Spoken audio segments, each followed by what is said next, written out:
Hi, I'm Will Bruin, and I was just recognized as a Seattle Sounders legend. Now I get to do voice reads for the Sounder at Heart podcast network. Here we go. Come on! Hey, O'Shan! Let's go! What a save by Fry! The Seattle Sounders have done it! MLS Cup winners! Here comes Rui Diaz through the middle to crown it for Seattle! And now they truly can start the celebrations. It's the Sounders MLS Cup. Niko leaves absolutely no doubt. The Sounders rule the region. Seattle Sounders is campeón. It's gone! It's gone! Finally! This feels fucking awesome. This is a tiny dog. Nice work on your little yacht thing. And Portland can't say shit. You know, what was the thought process in terms of who you decided to use and who you didn't? Ever since Sounder at Heart wrote a commentary that we didn't take the Open Cup seriously.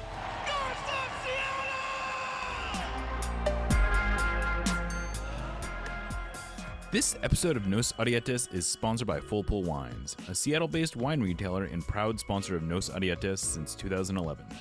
Full Pull was founded in 2009, is based in Seattle, and is owned and operated by longtime Sounders supporters. They offer the best boutique wines of the world to members of their mailing list, with special focus on their home, the Pacific Northwest. Welcome back to another episode of Nos Arietes on the Sounder at Heart podcast network. It is Friday. We are at... No, it is not Friday. It's Thursday. It is Thursday. It's Thursday. Well, this might come out a little later, but this is actually, to be completely fair, today's Thursday, and I'm Jeremiah Shan. As always, though, I am joined by Niko Moreno. This is What We Learned This Week. How are you doing, Niko?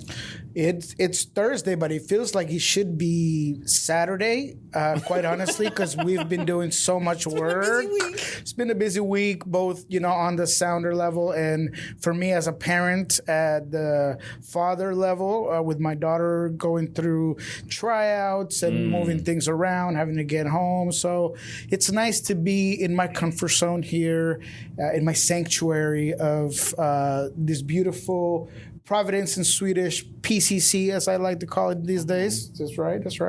But yeah, just excited to be on here. It's just too long. So PCC sounds kind of cool. Yeah, I got it. I think there's another company using that, so it might get a little confusing. Oh, dang it. You're right. I didn't think about that. Well, Clubhouse and Performance Center, whatever. But just excited to be on because I do kind of feel like it's been a little convoluted, a little bit hectic. Week has been a little hectic week. Of course, the Defiance played on Tuesday in the Open Cup against the Timbers, but it felt in a lot of ways. I had to catch myself saying Sounders constantly when I was talking about that game, but it was the Defiance. We had it was an interesting. We had a lot to talk about this week. We had the Defiance game. Osaze de Rosario signing got announced today. You and I talked to Craig Weibel yesterday. He talked again today. Brian Spencer gave some injury updates. So there's plenty of stuff to talk about. What do you want to start with? Why don't we go with you? I'm going to let you drive this bus. Oh, okay, all right. Well, just to go from where we started the week. And in sense of the wonderful name of our show, I think we could talk about what we learned from the Tacoma Defiance game. I think that's a good one. And I think this was we've been talking about this game as a learning opportunity for a bunch of young players. And we already saw, I think they presented it sort of like this could be a make or break game for Osaze de Rosario. I think the decision was made before he played in this game. But it was good to see he played well. And I think we learned a lot about a lot of young guys. That was one of the things that you and I talked most extensively with Craig Weibel about yesterday, where we just talked about that they had two 18-year-old center backs that held their own against a $10 million striker for the Portland Timbers. They had 5 guys in the starting lineup who were 20 or younger in this game. Nobody other than Andrew Thomas was older than 23. This was a young team going against a very veteran, maybe not their first choice group, definitely not their first choice group, but a very veteran Portland Timbers team, and a bunch of guys who have been starters relatively recently. Zach McGraw and Dario Zaparic were the starting center backs for most of last year. Ayala was a starter for a lot of last year. Paredes was a starter for a fair amount of last year. Kelsey is not a starter, but he is playing a lot of minutes for the first team. He was pretty good for FC Cincinnati last year. He was a $7 million transfer this offseason. He's been valued at over $10 million at various times. So this was a pretty good Timbers team. What were your big takeaways in terms of what we learned from that Defiance game? Yeah, I would add on that this Timbers team did have two full-on starters in Bravo and Joao Ortiz. Both have been consistent starters this season. Both were supposed to give this team that experienced leadership, and I thought that neither one of them. Tacoma did great, man. And a guy like Lassiter, who's an MLS talent, and he's a pacey guy. And I thought he was contained for the most part of it. So I was impressed with the character of Tacoma, the fact that because they were the more cohesive unit and you could tell that they knew what they were trying to accomplish on the field, they were almost the better team, regardless of the way the score moved at times. There were moments where they were the better team, that they created opportunities. I thought large portions of that game, they were the better team. Maxime Crépeau is another player who, this is a guy who was starting, or maybe not starting, but he was playing in the World Cup. Yeah. He was a starter for much of the last two seasons. He was the guy who robbed the Sounders of going to MLS Cup in 2023. He's MLS champ. Exactly. He's an MLS. Exactly. So there was a lot of talent, a lot of a veteran savvy, and the Defiance more than held their own for much of that game. I don't know that I was one of the things I was saying.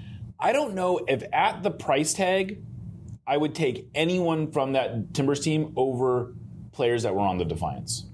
Especially when you're talking about projection and potential, right, exactly. And bringing in a guy that's going to be fundamental for your team. I would agree. I mean, Kelsey is maybe the exception there, but at $7 million. Yes, that's the price tag. So I would definitely take Kelsey without a doubt. I'll take exactly. If you can just give me him, but at the $7 million transfer, I don't know if I'm super excited about that. And I think that we can get into this later, but I do think that sort of underscores some of else what we talked to Craig Weibel about the bar that they need to clear to bring in a U20. But we will get into that.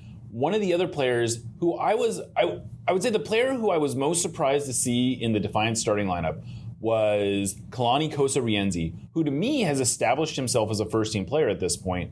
And no one else in that team was really an established first-team player other than maybe Andrew Thomas, who clearly is just, he needs minutes, right? And he was seemingly very excited to be playing in this game. But Kosa-Rienzi is someone who, a couple weeks ago, he started 2 weeks ago. He started against the Rapids. He started against Nashville. He started against Dallas. He's getting minutes, but there was an interesting twist to why he started in this game. Do you want to talk about that a little bit? Yeah, and it's the fact that he had been playing mainly, if not only, as a wingback. Yep. And by the decision of the team to change formations, they're going to be using more of a fullback function. And I think that they wanted to see him play as a fullback rather than a wingback. Against an MLS quality opponent. Against an MLS quality opponent. Because you don't learn much. If you let him play, if you're just going to throw him down to the Defiance and play MLS Next Pro games, you aren't going to get the data you need. No, you would not. And that's exactly why I think that decision was made. Also, Alex Roldan, I think, made it easy to get his job back because he had a phenomenal game against San Luis City. He was one of my highest rated guys when I ended up rewatching the game this week. And it was just a little bit of everything. That savvy, that ability to change the point of attack consistently. He had 2 or 3 fantastic through balls. He was doing the underlaps very smoothly. I thought that he was working well with the wingers in Pedro de la Vega in this one. So for me, Alex Roldan solidified himself at that position and gave Brian the opportunity to say, hey, let's see how Kalani plays against this Portland team at that position. And I think he did okay. I think he got put on an island there at the end of the game because I feel like Georgie was gassed by like the 70th minute. And there were times where he was having to, cover two guys, and he had a difficult time getting forward and trying to track back. But that heavy motor that Kalani has, that grind, and it showed. It showed. But I would say that his skill set definitely diminishes under the 4-2-3. I would agree with that. He is at his best when he is sort of allowed to just fly up and down the wing. He's not going to be able to do that with quite the reckless abandon that he has been doing that. He's he was a little, I will say he was, I thought, a more limited influence on the game Tuesday than we're used to seeing him when he's usually playing as a wing back.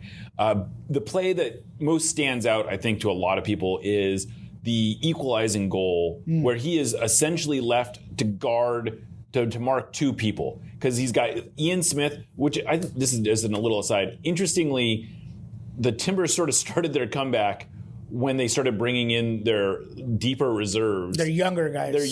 Their bench was all young guys. That was like T2 guys. And Ian Smith, I guess, I think he's a fringe first teamer, but he hasn't played much. And then Gage Guerra, who scored the goal, is also a very fringy first team player.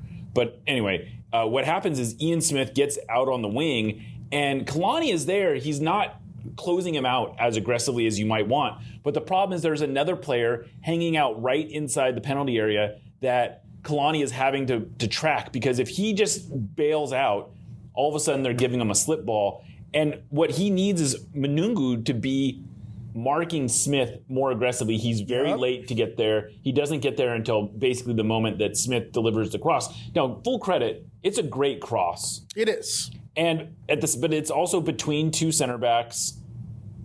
Maybe you'd like to see those center backs close down the attacker or be able to deny that ball a little bit. But let's give credit where it's due. That's a great cross, but he's able to get it off because Manungu is late to get his mark. Yeah, and Kalani is, like you said, very having to do two things at once. And I think he takes the preventive or the more conservative decision and try to play at his speed level, and he just can't get there either way. He basically makes Smith deliver. He puts it on the guy who's 30 yards away from goal to make a perfect pass, and he makes it. But that is sort of the decision you want him to force there. You don't want him to be able to just make a little slip pass, and all of a sudden you got a guy running free in the penalty area. And look, we're not sitting here over criticizing Manungu, because I feel like his legs were gone. He was just tired. He'd been doing so much running around. He's the one that sets up both of the assists. He was a guy that to me was probably the biggest influential player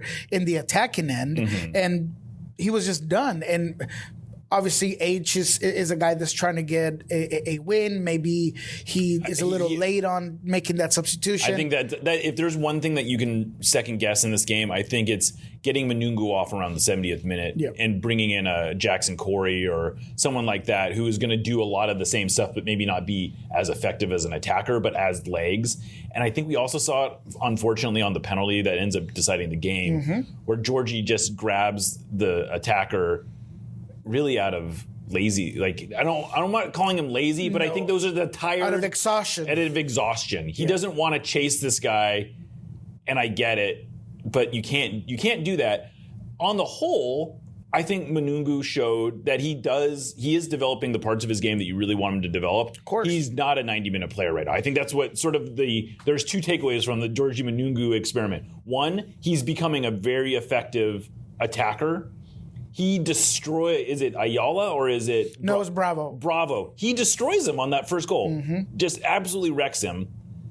And that's what you want to see. That's the main thing. The reason you have Georgie Manungu on the field is to do that type of stuff. So that's good.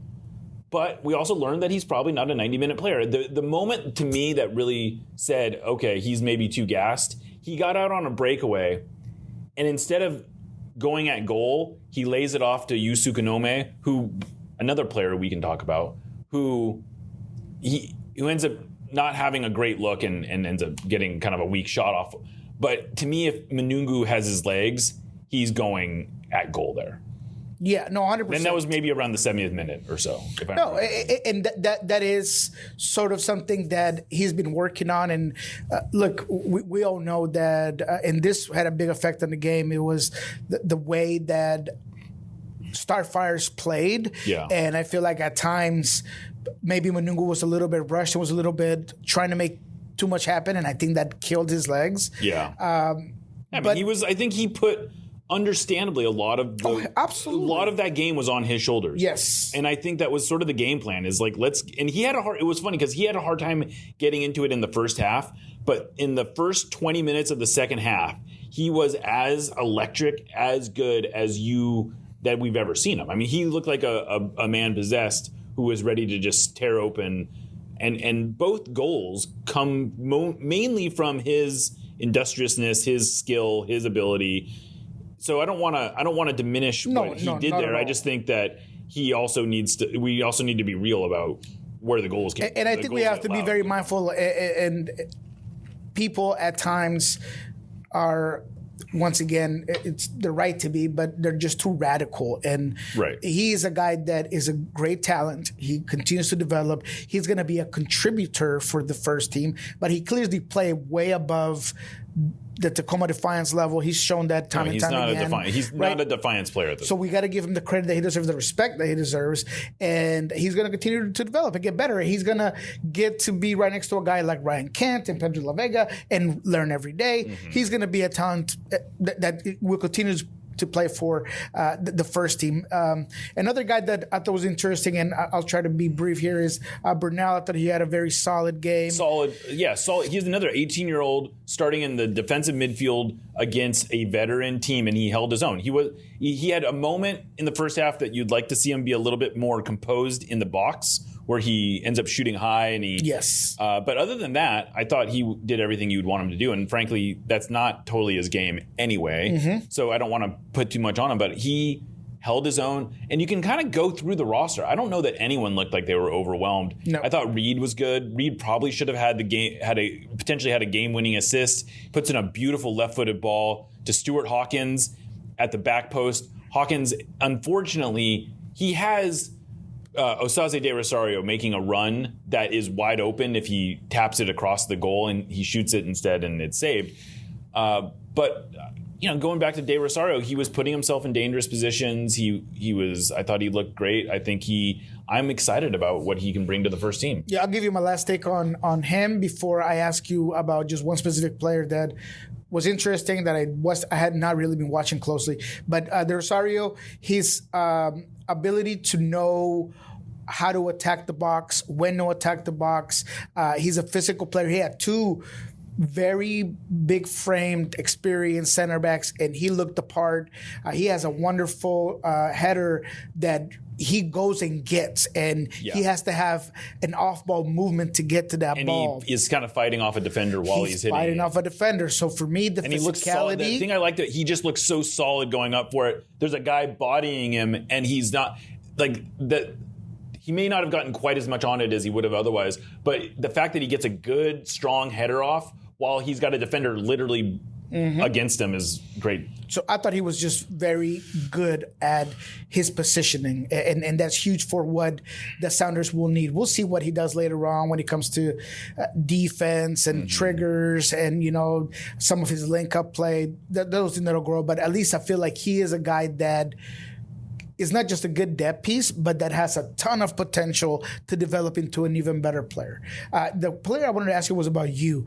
And I thought he came in and was very good. As soon as he came in, he was impactful. So. Yeah. I would totally agree with that. So Yu Sukanome is I was a little surprised that he didn't start. I think in hindsight, once you saw the game playing out, it was very clear to me what the game plan was, which was to move Antino Lopez, who is normally a center back, into the defensive midfield, not to play as a third center back, but to play as sort of a ball-winning player in the middle. And so I think it was a very smart move, I think, by Diese to say, look, we don't need a third center back patrolling the backfield, but what we need is a physical presence in the midfield. And that he provided that. I thought it worked. And, they were a little unlucky to be down 1-0 at halftime. And I think to the same degree, Diese deserves credit for making the change at halftime to bring in Yusuke Nome. And essentially, so what he did is he brought Yusuke Nome into play as a 10, essentially, and then they dropped Peter Kingston back to patrol the midfield with Senator Brunel. And Sukunome, literally as soon as he gets on the field, is making an impact. He helps set up the first goal. He has and then he scores the second goal. And then he also had this amazing ball, this blind pass that he just loops over to Trevion Sousa, that Sousa traps, plays into the box. And I thought he deserved a penalty. I thought he did kicked. Too. I think you're going to see that called the penalty a lot of the time.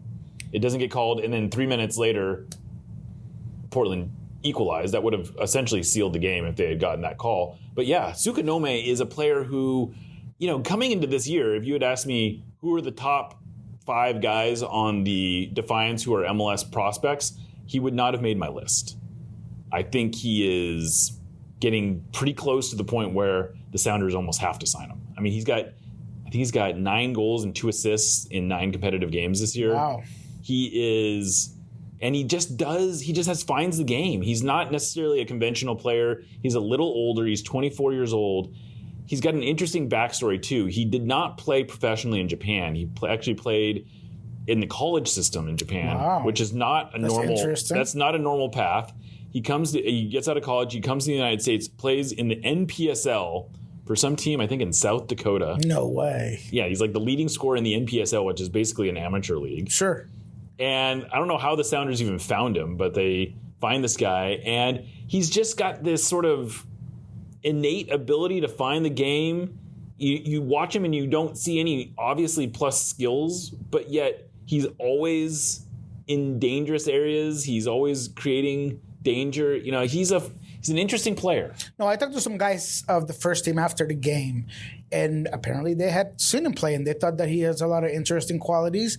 And he's one of those guys, just like the Rosario, just like at one point it was Kalani. Mm-hmm. And, the first team players are always looking for who are the guys that are coming up. He is one of the you're saying other players. Yeah, other players. Yeah, other players. First team players. I always try to get background on anybody who I talk to about certain players because they practice. And we talked to Rosario about that today. That it's something that they do get to do, and it does help. And he said they'll tell you what you need to do to be better. And so that's why I ask. And it sounds like you is one of those guys that they were looking into. Yeah. I wouldn't be at all surprised if he ends up signing a first-team contract at some point this year. I don't know what position he really I don't know how you get him on the field. I don't know the exact scenario that ends up with Yusuke Nome playing. He's probably a 10. He's kind of a withdrawn forward. I guess you can play him out wide. That's the challenge, I think, is I don't know what role he plays, but he's getting to a point now where if this guy scores 15, 16 goals, you almost have to sign him because that's sort of the system you've set up here. If you perform at the second team level, the Sounders are going to sign you. And they've currently got 6 guys on their roster, first team roster right now, not counting homegrowns, who came directly through Defiance or S2. And that's sort of this pathway that they've created. And when, Osaze de Rosario, I don't think was at the top of my list either at the start of this year. I sort of figured he was sort of a flamed out prospect. He was, I thought, a little too old, but he's been much better player this year. He's doing a lot of the fundamentals that you want to see. He seems like he's understanding the game better. He is clinical. He gets himself into dangerous areas. So Yusuke Nome, another player who I think, again, wasn't on my list, but is someone who I think you have to watch now. So let's use this as a segue to talk about what we learned from, speaking of Craig, actually it was just you and I basically for the most part. Yeah. Jose Moreno was there for a little bit as well. But we got to talk to him. Jose set it up. He set it up and then he walked away. Absolutely. Yes. Jose, man, we owe this guy $5 or something because he did set it up. He honestly sets us up for success there. And essentially we're going to talk to him about basically this, and the reason why I'm going to use it as a segue is because he did mention that it wasn't just the Rosario that had, in that Tacoma Defiance game kind of made you think about the way you were going to go. But then he also said that with that U22 spot and perhaps that 10-day window that comes with the Club World Cup. I want to just touch on this real fast. Yeah. There has been some reporting out there by Tom Bogert, a well-connected guy. He said he reached out to MLS, he reached out to U.S. Soccer, and no one from those organizations have actually confirmed that this window is open. Everyone we've talked to at the Sounders has said, we're under the impression that we can use that window. Yes. So I don't know where the disconnect is, but the Sounders absolutely are operating under the assumption that they can use that window. Whether or not they actually can, I suppose, will be tested. But I just wanted to interject there. Please finish. No, that's great. No, and I want to kind of throw the ball back at you because it has been my conclusion and my opinion that the U22 spot needs to be used on a striker. Mm-hmm. Now, Moose He's got 4 goals in 4 consecutive games. If he scores his 5th against Houston, he's going to join Oba and Raul as the only players to go 5. And then apparently the only player to go beyond that is Raul that went 6 games consecutive. And they actually went 8 games, I guess, because he did 2 playoff games too. Well, incredible, right? Yeah, so exactly. that's where Moose is, and I'm not, which is a crazy, which is a crazy thing. And I'm not sitting here telling you guys that Danny is the guy, the truth. No, that's not what I'm saying. But I'm saying that it's kind of working and it's being productive. And now you got a guy like Osase that you're going to try to develop. So I kind of get where he might be coming from in terms of maybe we could use that somewhere else. To me, and I'll let you provide your take on it. To me, you still got to go find that generational changing striker. Jordan Morris has been fantastic, but the injuries, he's not old by any means, but 30 sometimes at that position for an explosive player can be looked at a little bit closely. And I just said that Danny's been great. He's a contributor, but he's just not the guy. And then we don't really know what to find from Osase de Rosario, although he looks to be a guy that could essentially be an excellent striker. But what are your thoughts on what Craig said and where you think that this goes? Yeah, I mean, Craig kind of alluded to, we have been told repeatedly for months at this point that their number one target is a U22 striker, that they've been almost exclusively focused on that. So in that sense, I don't know that this has changed anything from a practical standpoint. The reality is that most of their scouting has already been done on this. He said he talked to 12 or 13 players already. I would imagine most of those players, almost all of those players are strikers. But he sort of alluded to this idea that they might go best player available. Mm-hmm. Because they don't have any glaring weaknesses where you can say, if they had an unlimited budget, if they had a full, even a senior, if they could go out and get a DP, you can identify any position on the field and say you can get better there. Sure. But that's not the situation they're in. They have money to go sign a U22, which by its nature is a player who is not yet finished, who has still growth to be had. And if you're saying that player needs to come in here and contribute, which is essentially the bar that Craig has set. Yes. He has said it repeatedly. Very clear. He said that, weeks ago when we were talking to him about it. He said it yesterday. I think he repeated it again today when he talked again about this whole situation. He wants someone to come in and contribute. Now, is that him talking? Is that ownership saying, look, if we're going to spend this money, we want that money on the field? I don't know. I'm not going to get into the politics of it. But he has made it very clear that's his expectation. And so in that sense, is there a clear path to playing time at forward? No, not right now. Nope. But you're right. If you're looking at where you're going to get the most bang for your money, bang for your buck over the course of the long window, even 2 years out, number 9 is where it is because Jordan has been great when he's healthy. He's 30 years old. Danny Musovski is in a great run of form. He is also going to be 30 years old. Osase de Rosario is in a great run of form. He is really unproven. Mm-hmm. Like the reality is that he is not proven at this level. Nope. He's 23 even though. Yep. So you don't really have and the the academy does not have a bunch of 9s ready to pop either. So this is, to me, where you can get the most bang for your buck. Yes, number 9s are the most expensive players to buy, but I think it makes sense to me. I still think that when the rubber hits the road, that's where you want to spend your money. Yeah, I totally agree. And just lastly here, I mean, I think to me, although I think you're right that there are not any glaring needs, I feel like the only other place that I would go other than 9 was going to be at center midfield, just in case Obed goes or whenever Obed goes. It's funny. We're on No Saudi. If you're listening to this, you probably listen to No Saudietes too, or the show and Aaron. But 9 and 8 were the two spots that we ranked as sort of the top 2 what we thought they would go after. And I agree with you that if it was up to me, I might the 8. I think getting a Obed replacement, because the reality is that I think João Paulo is fine right now. I think Danny Leyva is fine, but those are those players you can see upgrading over, especially if Obed leaves. Right.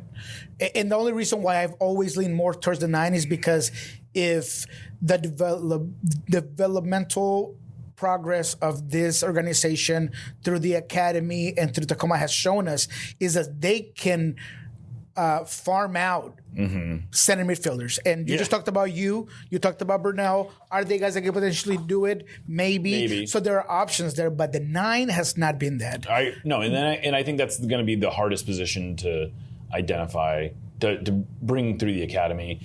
And anyway, we'll see. We will definitely see. But the other thing that I think we also learned this week, but also was reinforced in the Defiance game, the Sounders used a 4-2-3-1, I think really for the first time this year against St. Louis.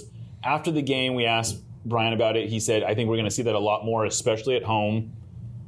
But maybe we see it sooner than that. I think that we're seeing a transition into that. Maybe not a full-time, maybe it's not going to be the full-time formation, but I think it's the easiest way to get Ryan Kent on the field. Mm-hmm. It's the easiest way to get Ryan Kent on the field without necessarily, it gives you different kinds of flexibility, especially when Jackson Reagan's not available. You don't have 3 center backs, so you just need to get on the field together. Yeah. And if Nuhu is going to play like he did against St. Louis, it makes you feel a little better about him playing as a left back as opposed to a left wing back. But we talked about this last week. Why don't you walk us through again what you see as the big differences between a 3-4-2-1 and a 4-2-3-1? Yeah, look, we've talked, and I want to just take the moment to just say that although Brian basically said a lot of the things that we've been saying on this show, I mean, if there's anybody that's been talking about this 4-2-3-1 needing to be the change, it's a charismatic Colombian that does this stuff quite consistently on podcasts and shows in the area. So going back to the 4-2-3-1, there's a couple of things. So the build out, and Brian talked about, maybe let's start there. Brian, in his own words, said something that I have mentioned here before, is that it makes decisions simpler. It makes things easier to manage. Your main decisions are quicker because there's less space in between players. And it simplifies a lot of things. One is the build out. When you have a 3-man back line, you have to push your wing back so far up to pin up the opposition that your build out is usually a 5-man build out. Your 3 center backs, of which for the Sounders, especially right now, has 2 guys that are not necessarily good on the ball. Mm-hmm. Now 3 because Jackson not being there, because Kim's qualities are not with the ball distribution. Neither are Yaymar's and neither is Nuhu's. So now you have 3 guys that's not their best attributes, and they're having to handle the ball a lot more. You're kind of exposing them, making them having to get on the ball. And to the degree that they're building out or breaking lines, it's going to be with the ball at their feet, not with passing. Exactly. Changes a lot. And even if you're passing, like I said, this 5 is your 3 center backs and is your 2 pivots, and they come back. When you have a 4-2-3-1, you're already doing the pinning with your wingers. So it allows your 2 fullbacks to be part of it, and then you bring in your pivots. That's 6 players that are consistently building out of the back. And you've seen seen Christian Roldan be that guy that's coming in and kind of getting in between the center backs at times. He's the one that's being the first guy with the ball to distribute. I've talked about how that also fits JP better. So it just makes things a lot simpler. On the attacking end, you are having guys higher up the field. And if anything was evident against St. Louis is that in transition, regardless of who it was playing the left winger, they were cooking St. Louis. And they had numbers in the box. Because everybody's higher up the field already. And when you're talking about a guy like Paul Rothrock, that his engine block and his ability to go up back and forth is his biggest attribute. Now he's doing it just forward. And although I will say that he wasn't as sharp as he could have been, and he maybe had a couple of moments that decision making wasn't quick enough, he was an issue all game long on the left side. I was surprised how many people were really frustrated with Paul, and I guess because he had a couple misses. But I mean, I don't know. I just don't. If you get too wrapped up in. Like, it wasn't like they were great chances. He just didn't make great shots. And that's why I like to call sharpness. He wasn't at his sharpest. That's okay, right? But I don't know if I'll be frustrated. I thought he was influential the entire first half. I totally agree. And he drew the penalty. He drew the penalty. So it's not like, I don't know. And the penalty is one of those moments where could he had taken a better touch and maybe put himself in a position to maybe get a chance? Sure. But what he does is that he takes the bad touch and he's like, man, I got to make something happen. Yep. And Rothrock making havoc is something that is consistently there. And in that havoc, he goes right at the defense and forces a PK. So those are the things that sometimes people are very highly critical. And I think that if you kind of go over the reality of like the productivity, it's there. So anyways, going back to the 4-2-3-1, it sets up better your wingers. And now when you got two fullbacks that can be more selective getting forward, now all your width doesn't come from the wingbacks. In the three-man lineup, that's where all your width is coming from. Now you got that ability to when they're selective and those underlaps and overlaps are very good.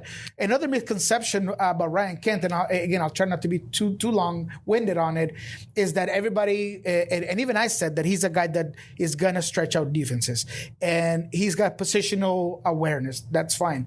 But you saw how many times he cut inside and was in those inside channels because he's that good and he has that ability to do so. A lot of people have this concept that he's only going to be tied down to the line. And that's more of Paul's Rothrock's kind of type of game. And I thought that Kent and Nuhu had a very good report. And if Nuhu can be as good and effective going forward, like you said, man, this is the best setup for this team. But again, like I will say, this is not something that I'm saying today, and I didn't say it at the St. Louis game. I've been saying it from the very beginning. You've been saying it for a long time. That the roster is built for a 4-2-3-1, and the only way to get your most talented players in the current roster is through the 4-2-3-1. That may very well be, and I think we're going to see a lot more 4-2-3-1 going forward. But, that's a good place to take a break. We'll come back. We'll talk about the Houston Dynamo game, which is Saturday. We'll talk a little bit about what we think about the potential lineup in that game. You're listening to No Sarietes on the Sounder at Heart Podcast Network. Thank you for listening to the Sounder at Heart Podcast Network, which now includes No Sarietes, Lobbing Scorchers, and the Cooler Guild. We've been independent since August of 2023, but need your support to make sure it continues. Although this podcast is free, it's only made possible by your continued support. Memberships start as low as $25 a year, which not only helps make podcasts like this one happen, but also gets you access to everything we produce. If you're able to support us at higher levels, starting at $75 a year, you gain access to a host of other perks, most notably entry into our members-only Discord, where the smartest, funniest, and most engaged commenters share their thoughts and ideas. To find out more, just visit sounderatheart.com and click the subscribe button in the top right corner. Thanks for listening. Welcome back to Nos Arietes. So we got a game against the Houston Dynamo. The Sounders have actually had a fair amount of success playing in Houston. This will be the second time they've played Houston this year. They tied 0-0 the first game. In a lot of ways marked maybe not the bottom of the mood around the Sounders, but certainly was a different It was not a good. That was a frustrating result. I think we can all agree. But the Dynamo have not really moved up since the two teams have been going in very different directions since that game. Dynamo struggled a bit. Do you want to get into your scouting report, or do you want to give a little bit more of an injury update on the Sounders going into this one? We can start with the injuries and kind of maybe what we're thinking about the lineup, and then we'll go into Houston. Okay, so today Brian said that Albert Rusnak and Jesus Ferreira will travel and will play.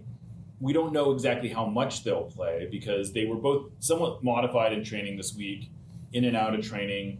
So that's a good sign in the sense that they're traveling, but they may have to do some funky stuff with the lineup. It also sounds like maybe Pedro de la Vega isn't going to start this game from what we can tell. Yeah, maybe not. I mean, there were options rotated there between him and Paul being those wingers. Brian has said a couple of times, this week that, he's, I've seen Paul on the right side and he's worked the right side. And it does look like Ryan Kent might start. And it looks like Ryan Kent will start, that's the reason why we're not even touching the left side, is because if anything is almost certain, and hopefully Brian doesn't come here and swing at us, but there's a good chance. I think the signs have been all there. Mm-hmm. But that's kind of an exciting development. I don't know how fit he is. I was a little surprised when Brian earlier this week said, no, he can start. He said it. So I honestly thought we were maybe a couple more weeks until Kent was able to start, but I guess he's made a lot. This is a player who, it's funny.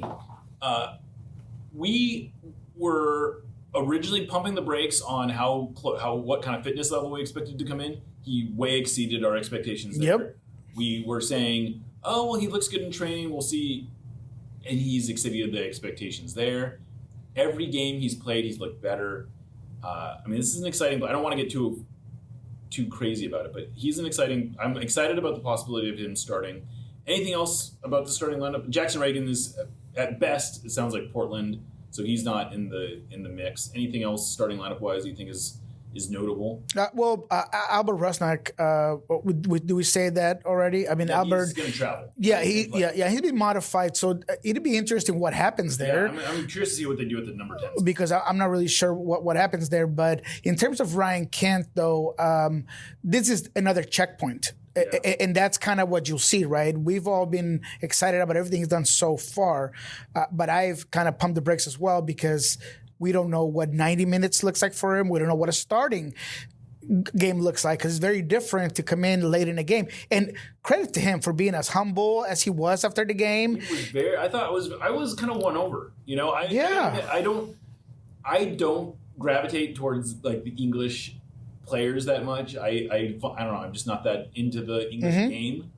He kind of won me over on that. Yeah, man. He's just so humble. He understands the game to the point of I was coming in late, or I came here at this point. So now we're gonna see it 90 minutes fit, and we'll talk about how he can influence that against this specific Houston team. But all in all, I think those are the biggest takes. Another one is Alex Roldan just obviously getting his spot back. He's a guy that's going to be interesting going into this game. And then what happens with Danny Musovski? And, can he keep it going? Can he stay red hot? That's very interesting for me. And then what's going to happen with the pivots? I don't expect any changes there, but I would like to see if the scores allow it for either JP or Danny Leva to be introduced into this one. But all in all, it sounds like the Sounders are looking at this game as we need to get a win. That's what I feel like I've learned this week. They're going at this Houston game, understanding that if there's a 3-game, I think this is their best chance to win. In the next 5. Now, I should say, I thought these two teams were going in different directions. The Dynamo have actually been pretty good. They have been. They've gotten 3 wins across all comps. They've lost twice. They're basically in MLS play. They're 2-2 against 2-2. So they're not. They've actually been. They tied the Rapids.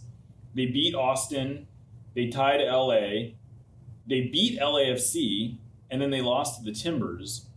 So this is a team that actually has been pretty good. To be totally fair. They just won on the road against Phoenix. They won 4-1 on the road against Houston Rising or Phoenix Rising in the Open Cup. So maybe I'm underselling them. They've actually been pretty good lately. What do they do well?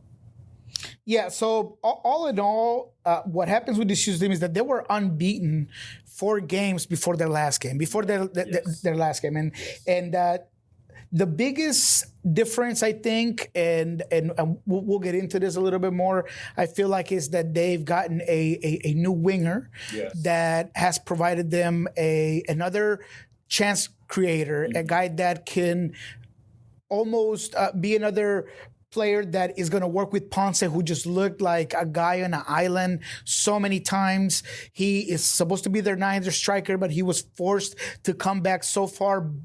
Basi's done what he can with what he has, and he's been a player that's very interesting. But Andre Linger, yeah, he's the guy that for me is going to be a difference maker. But they are just starting to click in the midfield.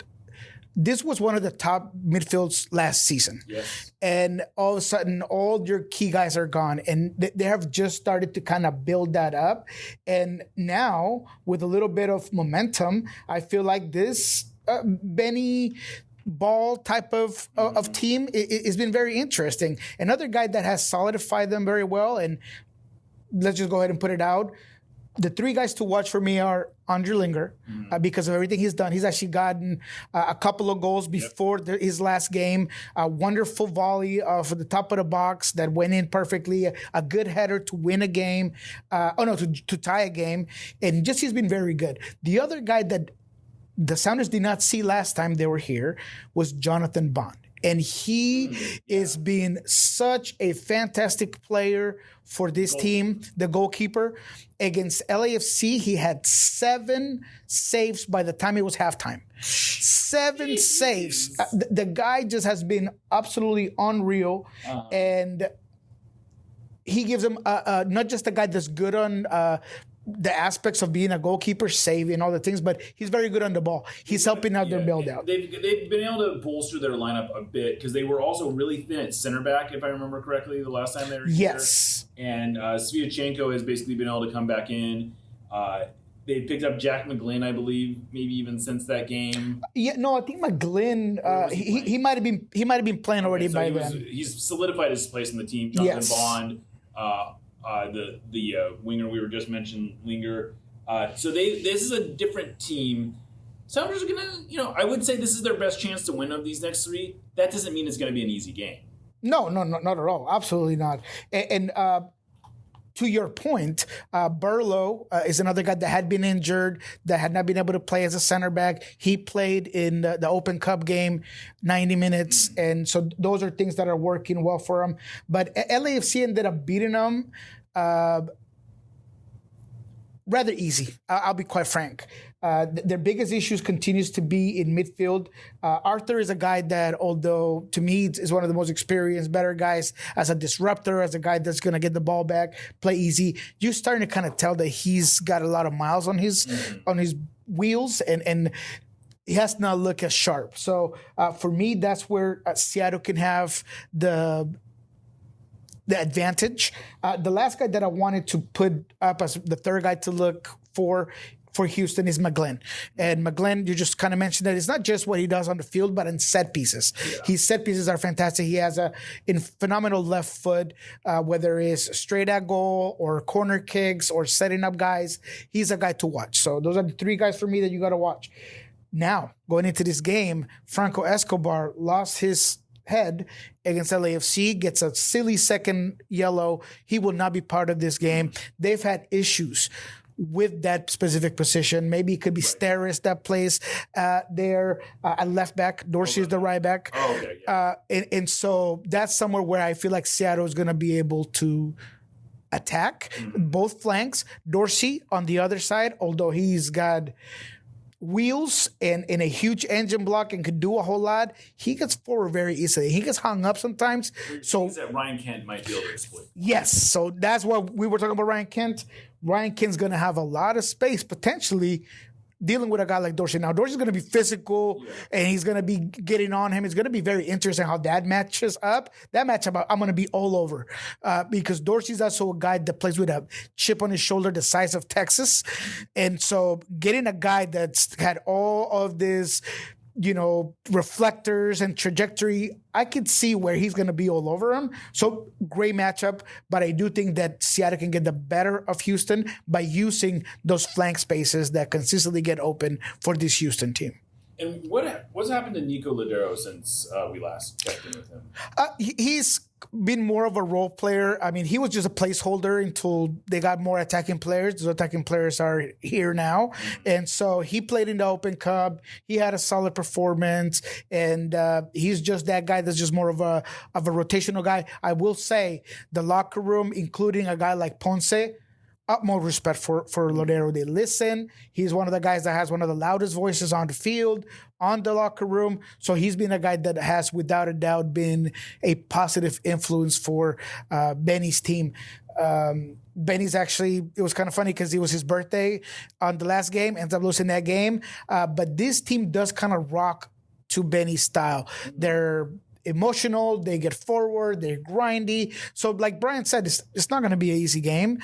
Houston, it could be hot these days, I'm not really sure, but the humidity and all of those components there, we asked Brian what was going to be the key for the Sounders, and he talked about continue to do the concepts that they've been doing so far. I think that's very accurate. The quick passing is going to be important in this one.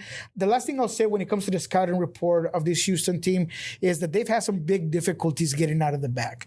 And it's not just in the loss against LAFC. Even when they've been able to win games, they've struggled getting out of the back. It's been a bit of a rotational door there at center back, like I mentioned.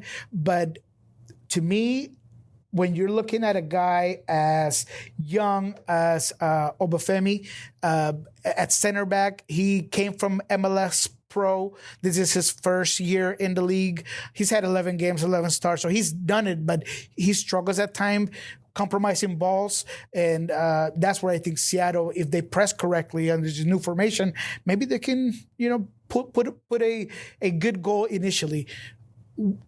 For me, I am very optimistic that Seattle, with the current form and the current players, and going against a Houston team that I think has a lot of holes, I think they can get this win. And it'll be a huge win on the road. Because if you win this first game, you can manage the other two. You can rotate against LAFC. You can then maybe play full against Portland. You give yourself so much more options. And the reality is that the Sounders are sort of due on the road. They haven't been bad, but they only have 2 goals on the road so far this year. They have 14 at home. That's quite a big discrepancy, even though they've played more road games than home games at this point. So they're probably, it would be good to start scoring a few goals on the road. So maybe we can do that this week. I think that's all I have. Niko, you anything else on your checklist you wanted to get to? No, not specifically. I think that, let me just look at my notes real quick. But I think that we just hit about everything. It's been, like I said, a very busy week overall. But I think we hit all of the pointers that we looked at over the week that was. I have nothing else left. I think we touched on everything. Good job, Jeremiah. It's like you've done this before. Yeah, exactly. Thank you for that, Niko. Of course, where can people find you other than here? You were on. You were also on Lobbing Scorchers with me. That's right. Tuesday. Yeah, that was fun. Soccer down here. Pulso Sports. Anything else that you need to plug? Just the Lobbing Scorchers kickoff. From time to time. Monday mornings. Yeah, Monday mornings from 8 a.m. to about 9:15, 9:20, depending on how long we go with Ari. That's been really good. We'll potentially... I got to find something to gift because we did say that if we get 100 likes on that specific video, I was going to raffle something. So I'll get something. Don't worry about it. So go ahead and check that out. And then I will be doing a couple more things here in June before the Club World Cup with Fox 13 on TV. So that's always kind of cool because we promo the heck out of Sounder at Heart. And that's about it. Awesome. Well, with all that said, I'm Jeremiah Shan. Signing off for Niko Moreno on what we learned this week, part of the Sounder at Heart Podcast Network. We'll catch you next time.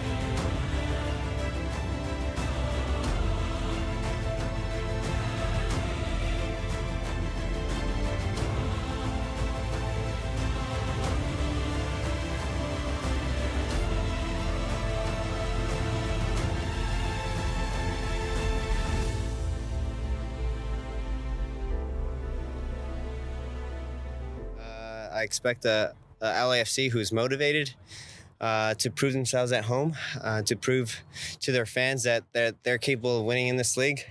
And it's up to us to really brew in the party. You guys like that? No? Awkward joke, dad joke right there, huh? Plan on flying? It's time to upgrade to a Real ID. Because in order to board domestic flights, your driver's license or state-issued ID must be a Real ID, or you'll need another acceptable form of identification. So don't wait. Find out how to get your Real ID at tsa.gov/Real ID. That's tsa.gov/Real ID, or visit your local DMV. And then you'll be cleared for takeoff.